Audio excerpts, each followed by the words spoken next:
are in listen-only mode.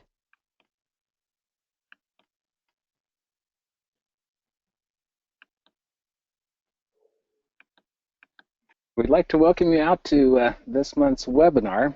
Our March 2016 webinar is Effectively Addressing Trauma in Healthy Relationship Education.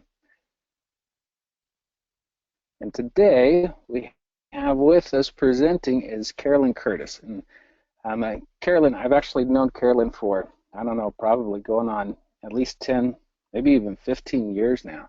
But I've always been incredibly impressed with Carolyn and her drive and her passion. And she's been a licensed marriage and family therapist. She was also the founder of the Relationship Skills Center, and she, in the last couple of years, has been focusing a lot of her energy on developing this program that she's going to be sharing with us today. And also, I guess I should introduce myself. My name is Aaron Larson, and I'm the Acquisitions and Product Coordinator for the Dibble Institute. And then also today, our engineer is Kathy Guidry. And so, and then in terms of if you do have any audio issues, one option that you can do is you can go ahead and call into the phone number that is listed on this screen and that was also included in your email. Another way that you can participate is if there's any questions that you have, there is the question box that's on the right-hand side of the screen. You can raise your hand. You can also answer the poll questions. And then also we will be archiving this particular webinar and posting it to our webinar archive page probably within the next 3 business days. And so that's another way that you can rewatch anything that you missed. And then on the screen right now is an image of Charlie Dibble and his wife Helen. And Charlie, so the reason why it's called the Dibble Institute is because Charlie was our founder. And Charlie was an engineer, and after he retired, as most good engineers will do, when they see a problem, they come up with a solution. And so the problem that he saw was that there was this issue with the rising divorce rate, and as he started to do some research in terms of what was being done to address it, he realized that nothing was being done to go upstream and to help the youth. And so Charlie decided to dedicate the last few years of his life and his financial resources to starting the Dibble Institute of bringing in experts and developing programs so that we could reach the youth. And if you want to learn more about Charlie's story, you can go to our website. Also, in terms of the Dibble Institute, for those of you who are not familiar with the Dibble Institute, we wanted to cover a couple things in terms of some of our beliefs. And so the first one that we wanted to cover, so next slide, is very much the Dibble Institute believes in research. Very much we're grounded in the research. Everything that we do needs to be research-based, evidence-based. And for those of you who have been in this field for very long, probably realize that the researchers are constantly learning new stuff, and so we stay up to date on the research, and if there are things that change, then we incorporate that into the programs as well. So next slide. Also, the Dibble Institute, we very much believe in stable and healthy families. And while we know that that is kind of the ideal that in reality everyone strives for, so for example, we also want to make it very clear that we're not anti-divorce. We understand that in certain circumstances, divorce is actually the best thing for the children and the best thing for everyone involved. But when you do ask most people who have gotten a divorce, they would tell you that their preference would be to have been in a healthy relationship and a healthy family. And so that's what we strive to help them to achieve. And specifically to help the youth to achieve is preparing them for that. And also, the Dibble Institute believes that all people deserve respect. So once again, if you want to learn more about the Dibble Institute and what we believe, we have a lot of stuff on our website, and you can visit that at dibbleinstitute.org. So without further ado, I'd like to turn the time over to Carolyn, and she's going to tell us more about the Brain Train program and today's webinar. So Carolyn? Aaron, thank you for such a wonderful introduction. And I'm thrilled to be here with the Dibble Institute, an organization that I've been associated with for about the last 10 years, and it has just been a fabulous resource for me personally.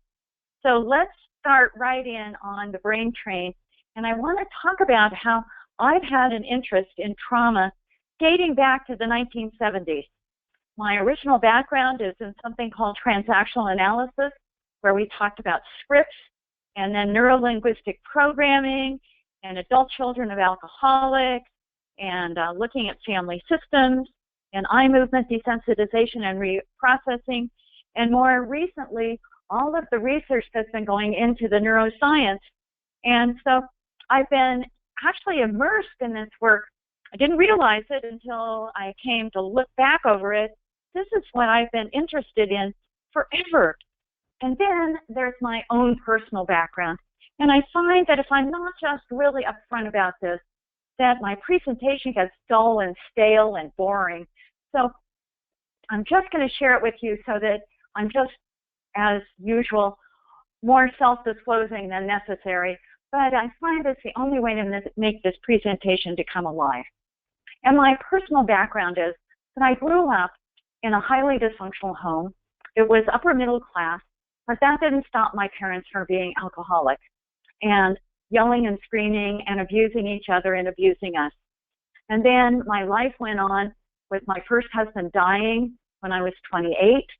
I divorced my second husband at about 39 after he went to prison for 2 years, leaving me a single parent with an 8-year-old son. And fortunately, all of this gave me time to think and evaluate and lots of therapy. And I married my wonderful husband 21 years ago, and my life has settled down. My son is wonderfully successful, and I'm living a great life. But it didn't happen easily. And so that is the inspiration for the brain train that I'm about to talk about today. And the goals of the webinar is to give you a brief outline and background to the basics of trauma, and to look at what we need to do to overcome all of this is to look at the basics of trauma, how we need to look at our organization to implement a trauma-informed approach, and an introduction to brain train skills. So now what we're going to talk about is what we need. And what we need is to be trauma-informed. And that requires an investment by supervisors, administrators, staff members, participants in your program, and all the interested members in your community. So it's a really big proposition. And I have begun looking at trauma-informed care as I looked at when I started all of my interest in psychology, which happened right about the time of the women's movement. And I'm looking at the changes that have occurred over 50 years with this.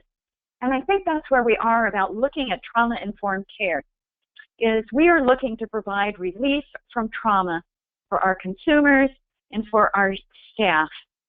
And we need to address these issues through a trauma-informed approach in the Brain Train program. And now we're talking about a new way of thinking. It's not what's wrong with you, it is what's happened to you.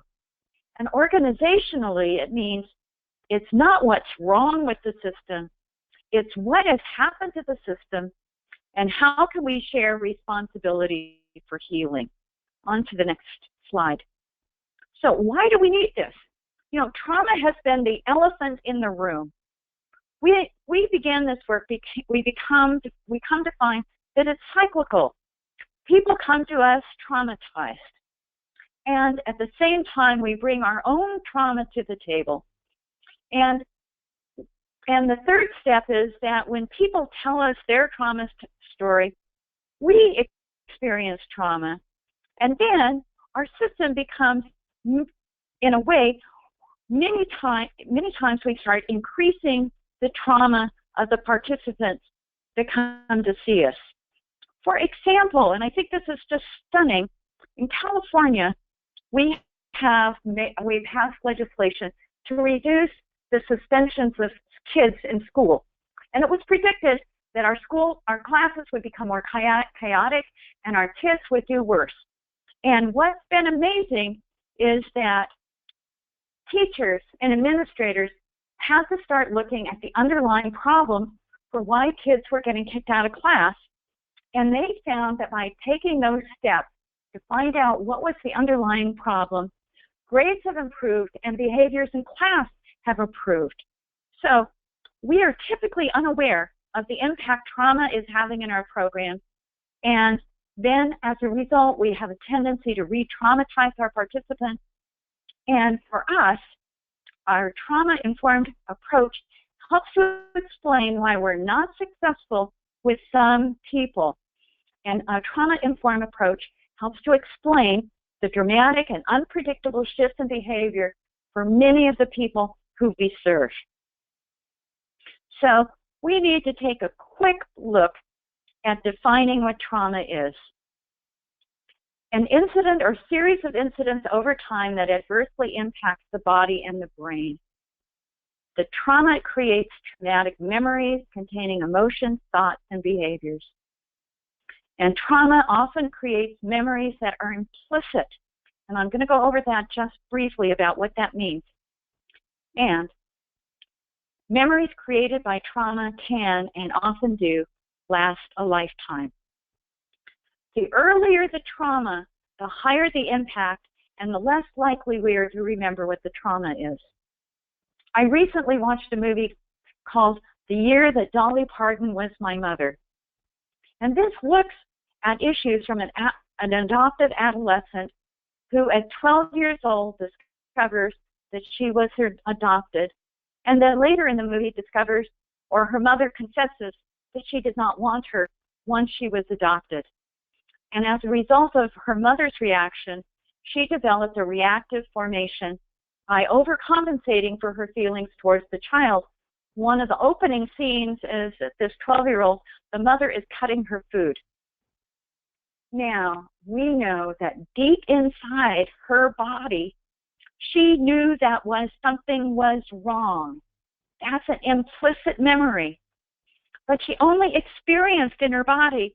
She did not have a direct memory of these events because she was just a baby. Often our traumatic memories are implicit, which means beyond remembering, and fragmented. So we hold different memories in different parts of our brain, and it doesn't make a coherent story. And that is what creates trauma and a feeling of helplessness that you can't do anything to change it. Next slide.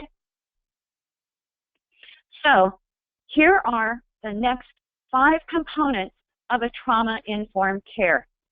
Now, or a trauma-informed approach, or you may decide that you want to be an organization that is trauma-sensitive because you don't need to adopt all of it, or you can adopt some of it, but this is the basics of a trauma-informed approach. Appreciating the high prevalence, programs and systems. You know, I'm just going to let you read this rather than me tell you all about it, because I'm going to go over it in bits and pieces a little bit as we go along. Okay, next slide. Now, this is the part that is amazing, is that to be trauma-informed or sensitive requires a change in attitude and perception. We're actually talking about changing our culture. And changing our culture means sorting out our own emotions, prejudice, reactions, and beliefs. Seeing your organization from the perspective of your consumers. And what this allows is that you're now going to see other people you'll see other people in a new way. I love watching this video of a Head Start program that had adopted a trauma-informed approach that included the bus driver. And he was just so happy because when he saw these kids, he saw them in a new way. He saw their behaviors as an expression of the troubles that they experienced rather than that they were bad kids or troublemakers, and could operate from a more empathetic and sympathetic position. On to the next. Now, a lot of this new work has come out of the Adverse Childhood Experience Study done by Vincent Folletti, Robert Anda, and Carol Redding. And this study was done 20 years ago, but it is finally making the impact that it deserves. And Folletti was working with obese clients, and he would get people to lose a tremendous amount of weight, 100 pounds, 200 pounds. And then he was stunned by some of his patients rapidly putting the weight back on. And in fact, he interviewed one woman and said how come she had gained all this weight back. And she had reported that a fellow at work had indicated that he was interested in going to coffee with her. And that terrified her so much that she gained weight. And Folletti began asking all of his patients that had gained this weight and discovered that all of them had been molested as a child. So he began looking at adverse childhood experiences and working with the CDC. They put together a study of 18,000 Kaiser patients in San Diego. Please keep in mind this is before Obamacare. This is San Diego, and this is Kaiser patients. They all had health insurance. And what he found was abuse, neglect, and exposure to other traumatic experiences is common. Almost 2/3 of these participants reported at least one ACE incident, and more than 1 in 5 reported 3 or more. In this study, that means 59% of our population has had at least one major adverse childhood experience that showed up on this test. Now, they were somewhat amazed by these results, so this study has been repeated in 21 different states, and all of them came up with the same results. This is probably the greatest public health crisis facing our community. Now, on the next slide, and I'm not going to show you right away, is a list of all of the adverse childhood experiences that were on this test. I'm not going to show it to you very long because the first time I showed this slide, everybody looked at it and then they began counting up how many they had, and then they began thinking about all of the adverse childhood experiences they had, and then they were not there for the rest of the presentation. So we're only going to look at this for a very brief time. I suggest you go to ACEs Too High, and on that website is the complete, you can take the ACEs test, but right below it is another test that takes a look at resilience factors, and you may want to look at that also. So we'll next look at the next slide now for 10 seconds. Okay, 1, 2, 3, 4, 5, 6, 7, 8, 9, 10, and on to the next slide. Now, what did they find in even more numbers is 1 in 6 men experience trauma, 1 in 5 Americans sexually molested, 1 in 4 beaten, 1 in 3 couples engage in physical violence, which is traumatic for children, 25% grow up with alcoholic relatives, and 1 in 8 witness their mothers being beaten. This is horrible. Now, as we begin to look at this in more depth, the next slide is that trauma affects how we are. And we're going to take a look at this triangle on the left-hand side first, which is adverse childhood experiences and what they've discovered, and they're looking for more research on this, that adverse childhood experiences changes our social, emotional, and cognitive. It creates emotional, social, and cognitive impairment. My personal example of this is when I was in the 4th grade. I have no idea or memory about what was going on in my family. My dad sold cars, and I looked it up, and there was a major recession at that time, and they weren't selling many cars, so there was probably a lot of trouble. But what I know is that I would go to school, and my brain was on that static that you see on television when there's no radio, nothing showing on television. What I now know is that I had a lot of cortisol going on in my system. My teachers thought I was daydreaming. They thought I was inattentive, and I was in the low math group and low reading group. I truly felt stupid. They felt that I was dealing in, that I just was not there. So this is what happens to our students when things are going wrong. And then what happens is we adopt health risk behaviors like smoking, drinking, promiscuity, juvenile getting in trouble with the law, all of those things that eventually leads to disease, disability, and social problems and early death. Now, as studies have gone on, the new triangle has been developed on the right, which is that where you live is the most important thing. In fact, one study indicates that your zip code will tell you the most about your chances for early death. So when we look at this, it's like, is there intergenerational trauma? We now know that, grandchildren of Holocaust survivors still are feeling the effects of the Holocaust. If you're going to bed with gunshots, and then you have complex trauma as shown on the left-hand side, and then the allostatic load. Now, what is an allostatic load? This is when you have more stress than you can imagine. And I'm thinking of a 10th grade student that I was working with, and the student comes to class one day and reports that his father's been deported to Mexico. And the next week he reports that he's been living with his uncle, and now his uncle doesn't have enough money to pay for the rent, and he's wondering where he's going to spend the night. That's more stress than you can handle. And then on to all of the small items, the items written on the far right-hand side about the ongoing nonverbal, verbal, environmental slights, snubs, and insults, whether intentional or unintentional, that is based solely upon race, and people having a bias. And then we know that all of this changes our genetics.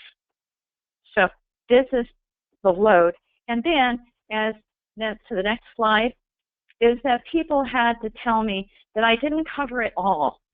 So here are some more causes for trauma, as if what I showed you was not enough.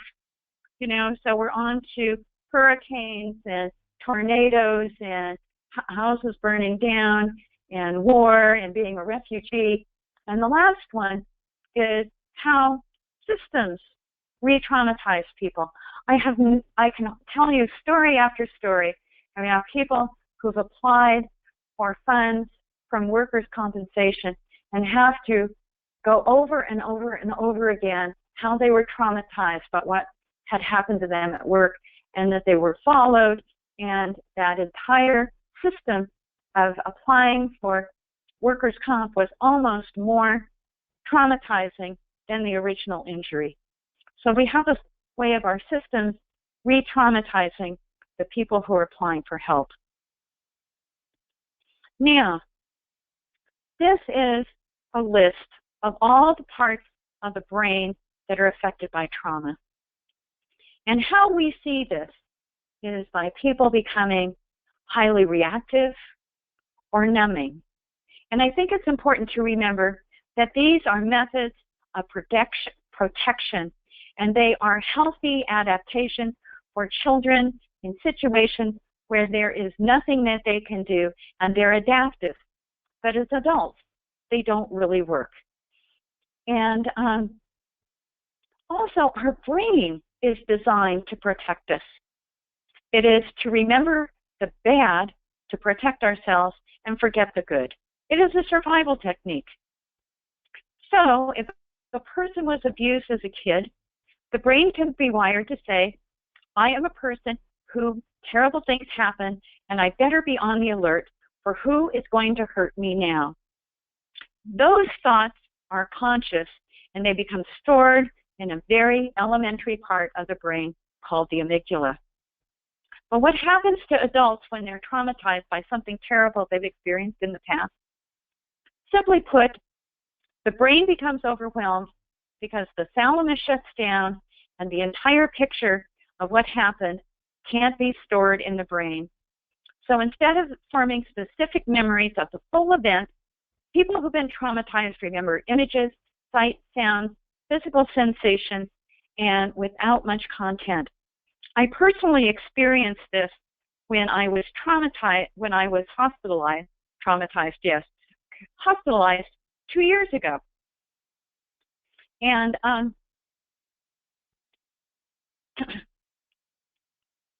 what happened was I was trying to get back into bed, and I felt like I was having difficulty getting back into bed. And I started having a panic attack for the first time in my life. I gradually, over time, after everybody was trying to get me to breathe, realized that this was a flashback to when I was 4 years old, and I fell out of a car and had a concussion, and they hospitalized me for 3 days. In 1949, parents and family members were not allowed to stay in the hospital. They could come for a short visit, and then they were told that they were there to take care of me. What I do know is that I do remember crying and being told to be quiet. I do remember when I left the hospital, they said that there was no room in the children's ward, so I was put in an adult ward. And I was left there all alone for 3 days. No wonder I had a lifetime of fear of being abandoned. So for me, that meant that a particular traumatic event may not be remembered as a story of something happened all along. Instead, it gets triggered by sensations that people are experiencing in the present that can activate their emotional state. And for me, it was trying to get into bed.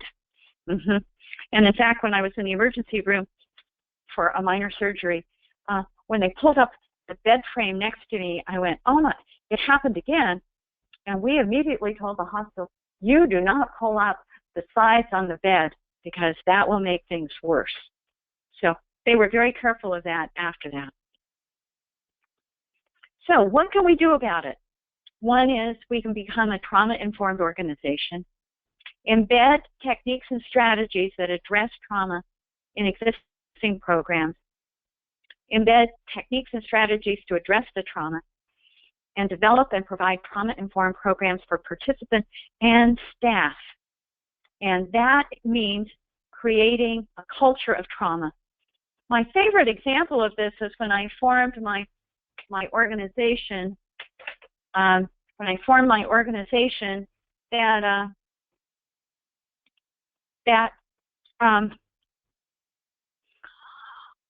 I started my organization, I was told I had to create a policy and procedures manual.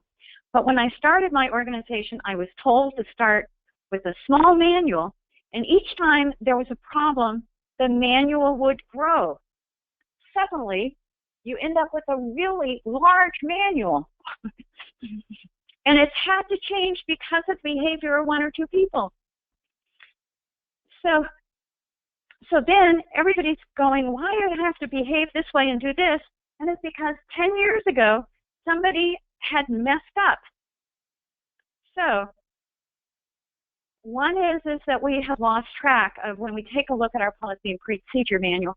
It needs to be part of the culture of the organization and putting self-care in that in terms of what we need to do.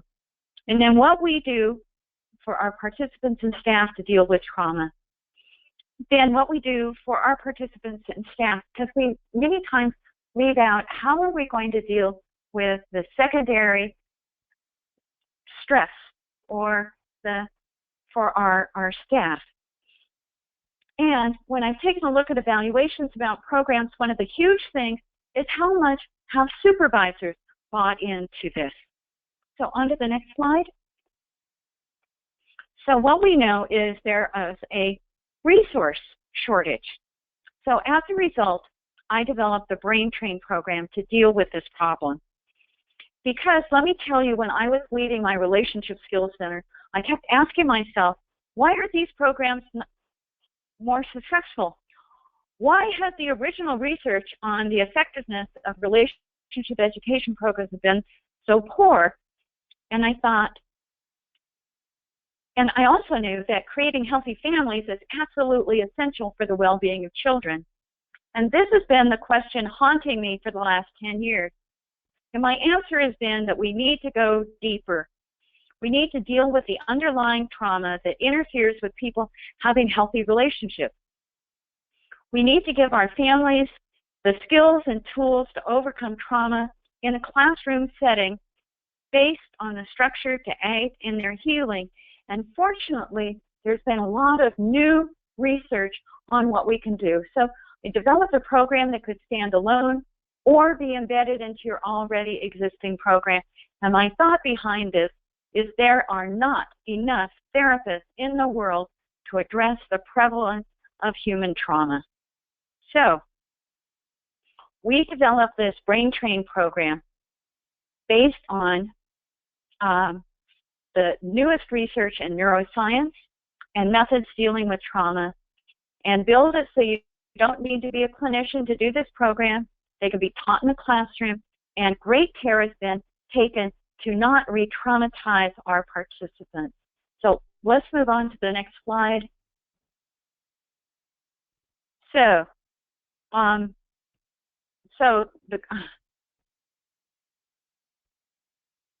what I found is that if I started this, the organizations that I've been doing this for, the participants have suddenly discovered they need this work for their staff. So the goals of the Brain Train program is to develop an awareness and emotional regulation, mental and physical awareness, interpersonal awareness, and creating support systems. The key for all of this, to the next slide, is developing emotional regulation skills. And we do this at the beginning and the end of each class, sometimes in the middle of the class. And I'm going to try an experiment with you and have you try out one of these methods that you may not be familiar with. And we're going to try the peripheral vision exercise. So what I want you to do is I want you to pick a spot on the wall across from you and stare at it. And as you do this, I want you to notice what is going on in your peripheral vision. So you're noticing the outside edges of what you see, and you do that for 10 seconds.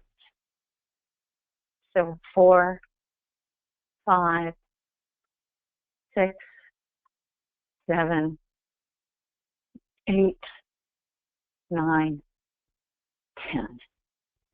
This is a wonderful exercise because you can do it any place, anywhere, except driving in a car. I had a couple of people who started and went, no, can't do it here. But this one, you can do it anywhere. What we have found is people who access emotional regulation skills regularly have higher job attainment, fewer behavioral and emotional problems, and increased father involvement in the child. We know that as you improve and focus on developing emotional regulation skills, particularly breath practice and meditation, that increases the size of the cerebral cortex over time. On to the next slide. The next thing we focus on is feelings, thoughts, and sensations, because many of our participants need help with identifying their feelings or emotions. One woman, as we were doing this exercise, realized that she didn't experience anger. And we had a brief discussion and talked about the value of anger to protect herself.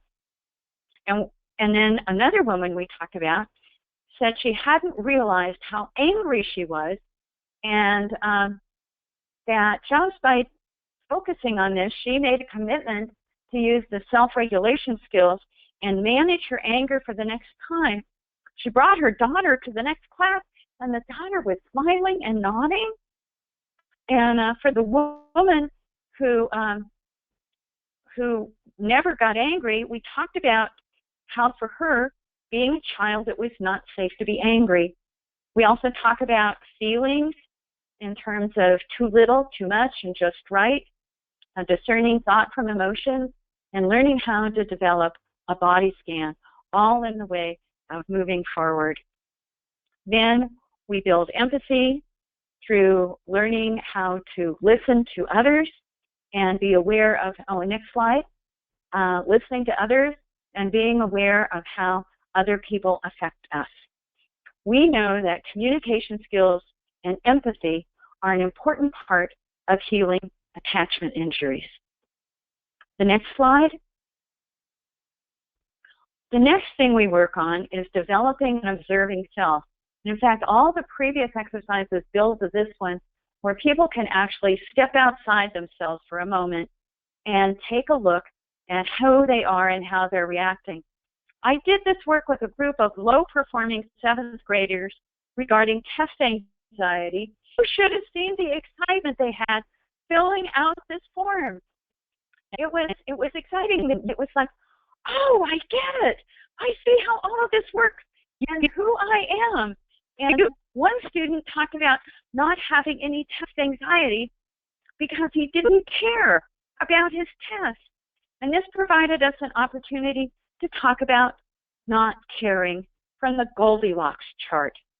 And by the way, in case you wondered, SUDS is subjective units of discomfort scale, so that they can measure how intense their feelings are. And then we add the self-regulation skills to overcome these issues, including tapping. Okay, next slide. And then we have found that so many programs lose track of connection with our body. We give our participants in our programs optional activities that deal with the body, such as yoga, and a very old program developed by the Royal Canadian Air Force called XBX and 5BX. What I like about this program is that you can do it in your home, and you need very small space, and you don't need any equipment, and it is progressive. So it's almost like having your own personal coach. I did this program for years, and I was in the best shape ever. And then the next part is getting in touch with our personal rhythm.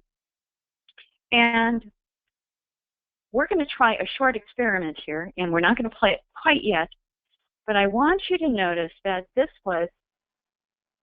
is really a phenomenal way of healing.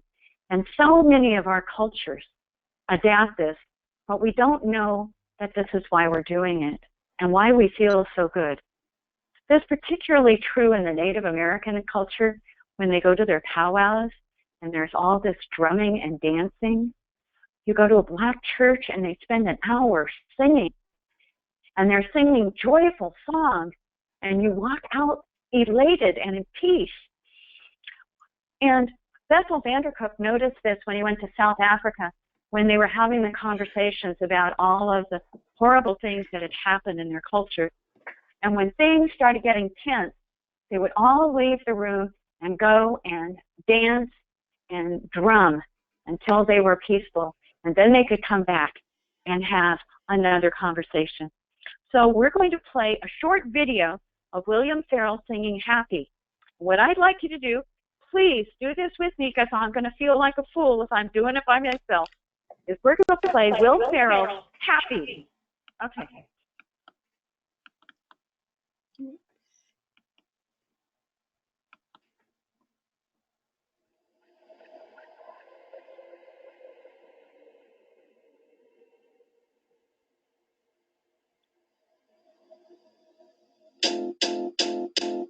It might seem crazy what I'm about to say.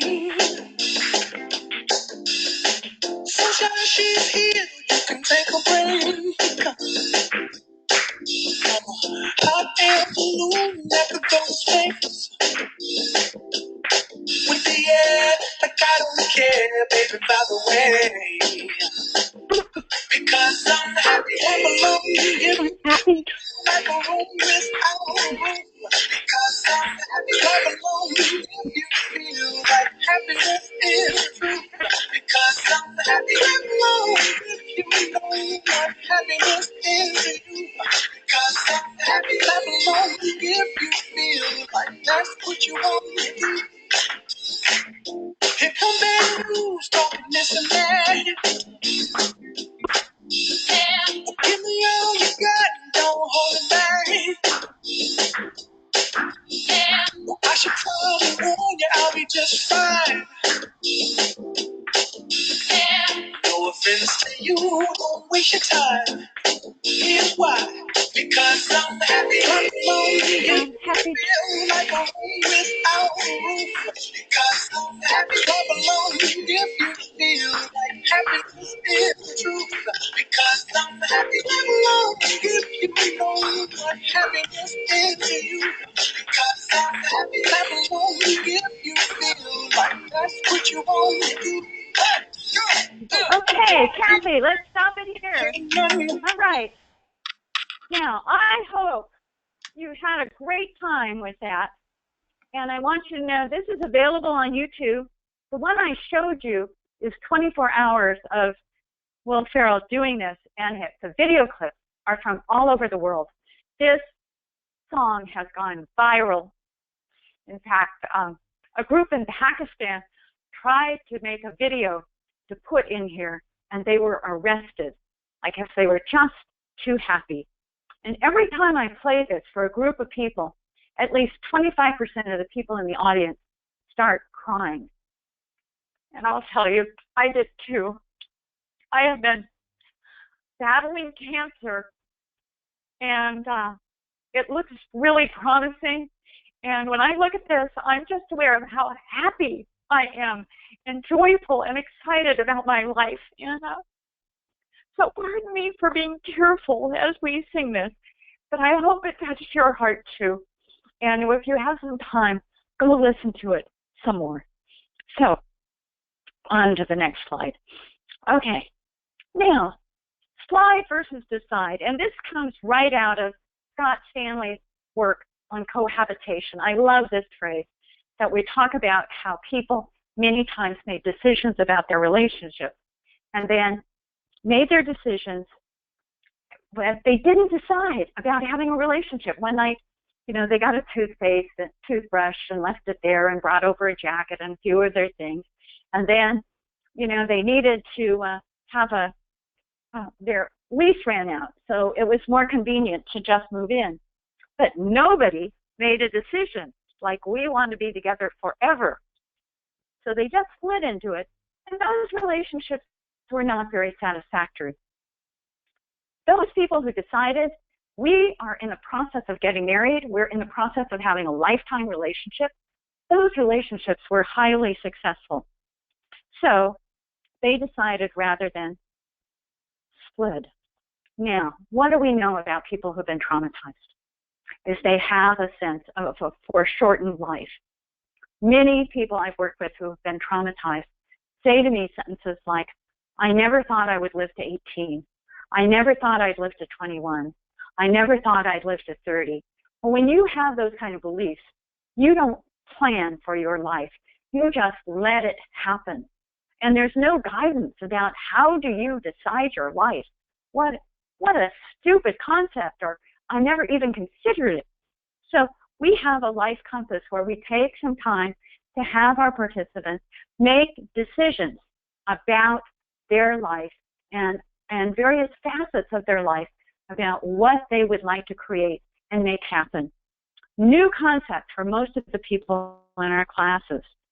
And then we have them develop a code of honor, which is taking a look at values that matter to them and then creating a shield that represents, this is who I am. When we look at the movie Inside Out, the code of honor for Riley is that she is honest. So we give our participants a chance, like when it comes time to make a decision, are you following your code of honor? Are you following who you want to be so that will help you make good decisions for your life? On to the next slide. Then, for many of our participants, they need to create a support system, and they have a very narrow view about a support system. and they really don't have an idea of what a support system looks like. So they pretty much get family and friends as a support system. And of course, for some of our participants, family is not a support system. But to take a look at the larger view, like who challenges you and pushes you to be more of who you want to be. My favorite one is role models. You know, I realized that I had a hard time picking a partner for myself. Like, who would be a good husband for me? So one of the things I did was I started looking around everybody I knew and whose relationship was I impressed by. Who did I think had a good marriage? And what were the men like in those marriages? How did they treat their partner? And then I knew that that was what I was looking for. My motto was, if I could find one, I could find two. But if I could never find one, well, then I knew I didn't have a chance at finding a partner for myself. So I actually did find two men that were married to other women. This wasn't a project to destroy anybody's marriage. But when this man walked into my life, who was contrary to every other man I was attracted to, I went, oh, this is who I want to be with. And then for most of our participants, asking for help is an incredibly difficult process. And we spent some time talking about what are the barriers for asking for help and how do you overcome them. And then we combine the goals and the support system and asking for help with a chart like, who do you know that is achieving the goals that you want, and how can you ask for help? So we combine those three activities together in one program. Next slide. Now, this whole program is designed to create a new mind.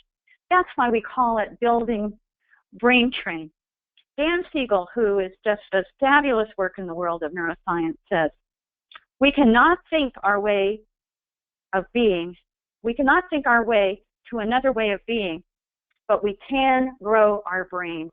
And this is why so many of the times the direct approach just falls flat.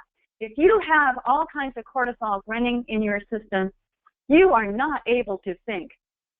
That's just the first problem you have to solve. And then Donald Hebb, and this is a phrase that's been around for a long time, neurons that fire together, wire together. And this program is designed to work with that. So when you have a traumatic memory, you pair it with a self-soothing skill, and you do that over and over again for a period of time. And eventually, whenever that memory comes up, you have an automatic self-soothing, and you have a different response to that. Now, this takes practice and patience.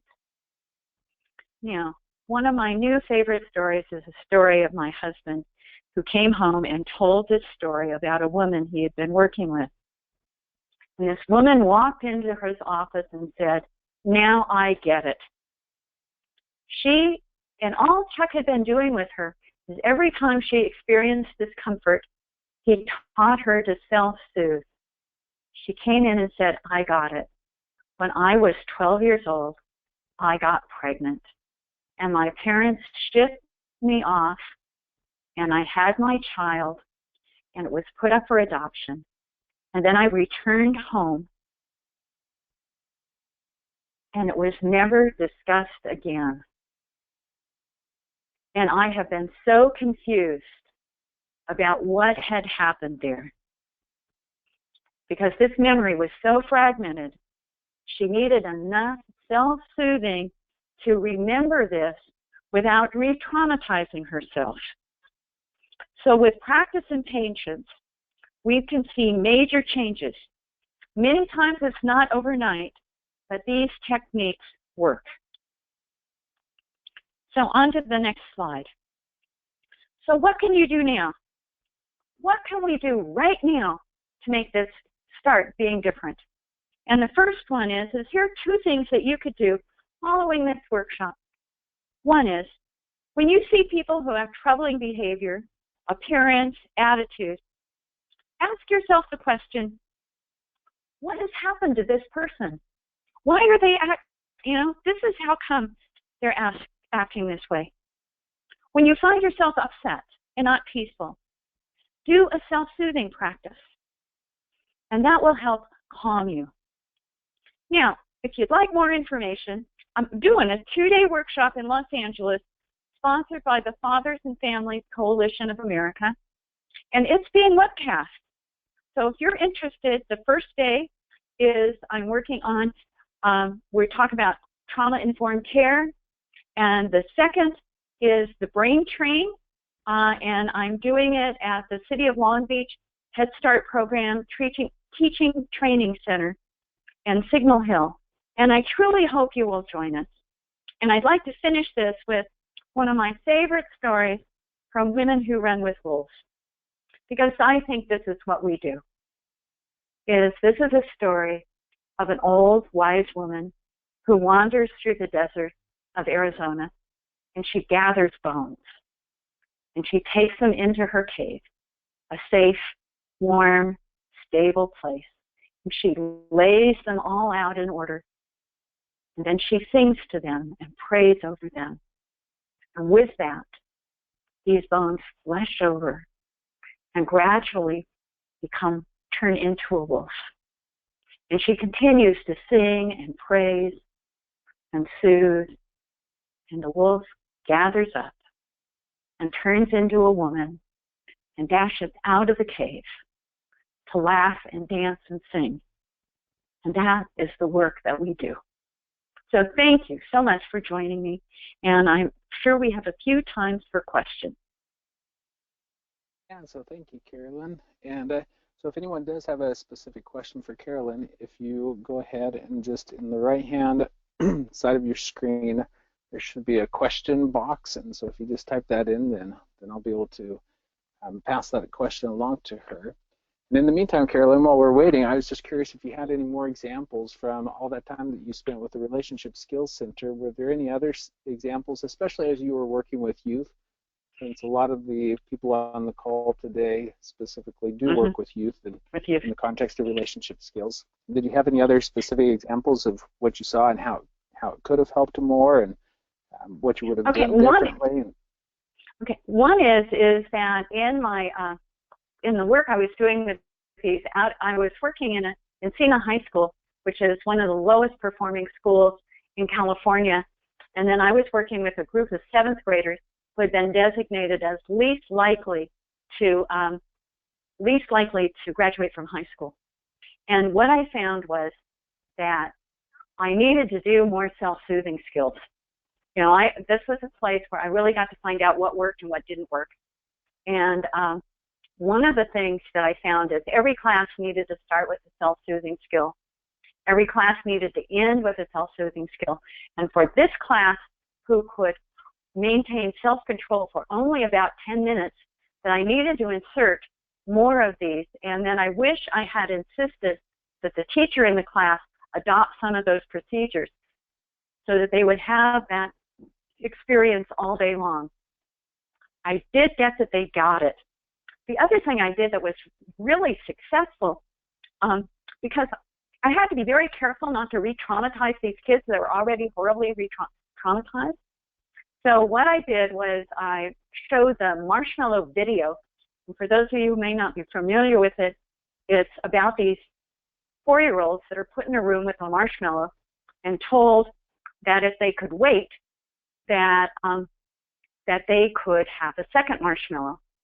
So I introduced, and I found this is what really works, is I introduced self-soothing skills around the marshmallow study, because we know that the kids who could wait in this study scored 125 points higher on SAT exams, were more successful in interpersonal relationships, were more successful at work.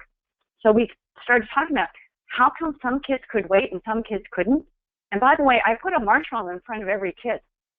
And I told them that if they waited, if they could stay self-managed, that they would have a second marshmallow. So we did it while we did that exercise while we watched the video. And that was the motivation for continuing to work on self-soothing and staying centered. And as a result, we could talk about that without talking about their trauma. And I think it's really important that we not re-traumatize our kids by talking about trauma with a great deal of depth, that they discern how much they are willing to say or not say. And you can simply just ask them what's going on, and they can disclose or not disclose, and that's up to them. So, and just another quick question, and that is, can you repeat the website for the ACE study, the ACEs study? What was the question, Erin, again? Oh, can you repeat the website where they can find more information about the ACEs study? cases2high.org. Okay.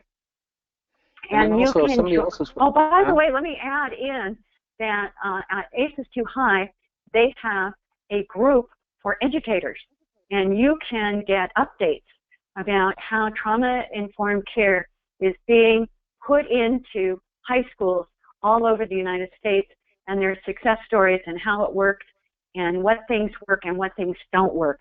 So you're in a position to continue to gather more information about this topic. Great. And then also, we're actually being swamped with questions, so that's a good thing.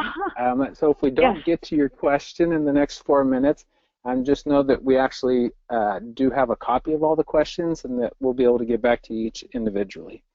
Another person was wondering is if you could share just maybe one or two more of the self-soothing tools that you found especially effective with young people. The other one that one is we did a lot on breath work, and particularly learning about how to do diaphragmatic breathing. That was a very new concept for them, and they really managed. They got into it and found it really helpful. I remember watching one video of a girl talking about in her math class that if she did the deep breathing before doing math, she noticed that her understanding of math improved. So doing a lot of work around breath work, and that would be one of the things. Breath work takes a little longer, so you need to do it for 5 minutes. My students were really curious about it, particularly when I talked about people doing it. They couldn't believe that people would actually do that for 30 minutes. And then I talked about how monks do it all day long, and they were really fascinated by all of that. And they were fascinated by the marshmallow study too. And I actually thought of a new exercise today that I haven't tried out, that I thought would be great fun. That there's this. Do you remember this kids activity where you would run and you would run forward, and the person would turn around and say freeze, and you had to freeze? I thought we could do a variation in that, where we would have kids run.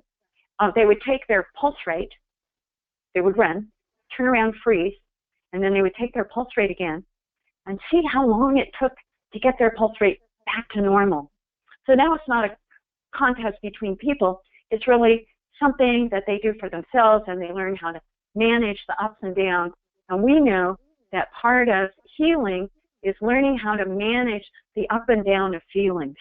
That's why games like Candyland and the sliding game, Chutes and Ladders, are so powerful for kids, is that they help them manage their feelings. But anyway, I just thought about that today, and I'm thinking about including that in my program for youth.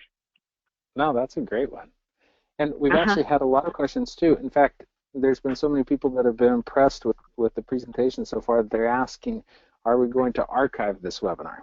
And so the answer is yes, we actually archive all of our webinars. And so anyone who wants to, if you missed a portion of it or you wanted to watch another portion of it, we'll actually have it archived in about 3 business days. We'll also, I believe, include the PowerPoints, so a copy of the PowerPoint presentations as well. And really, Carolyn, I can't thank you enough for taking some time to spend with us and sharing everything that you've been learning, that you've been putting together over the last few years. And then also, as Kathy just put up the slide on the screen that says we do have a brief survey that will help us as we prepare future webinars. And so if you don't mind filling out that brief survey on the exit and providing us with that feedback, and then always we'd love for you to keep in touch, sign up for our newsletter. We have the email address for Kathy and I at the bottom. You can also follow us on LinkedIn and Facebook, etc. And then the last slide is about our next month's webinar. So we're actually doing a webinar on introducing at-risk youth to relationship skills for love, life, and work. And one of our authors, Marlene Pearson, who's the author of Love Notes as well as Relationship Smarts Plus, she's going to be talking a little bit more about her new revision of Love Notes and some of the latest research. And so we very much look forward to having everyone join us again next month on the same time, same place, second Wednesday of the month, so April 13th. And so once again, just wanted to thank you, Carolyn, and thank everyone for attending.